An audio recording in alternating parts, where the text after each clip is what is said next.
Hey guys, and welcome back to my channel Artistic DIY. Today I'm going to be teaching you guys how to make glitter without using food coloring.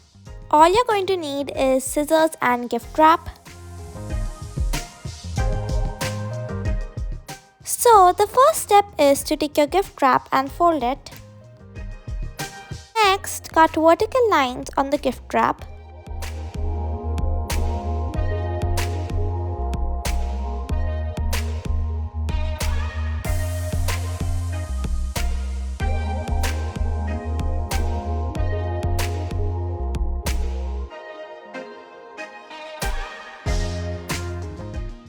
After cutting the vertical lines, it should look something like this.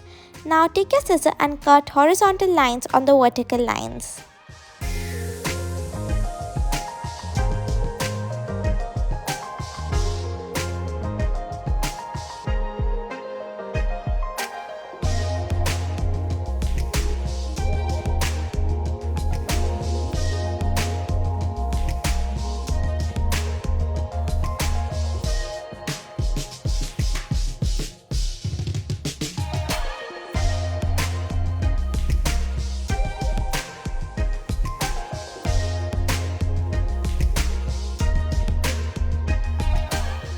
I hope that you guys have liked this video. Please like, share and subscribe, and do not forget to hit the bell icon to get more interesting videos from Artistic DIY.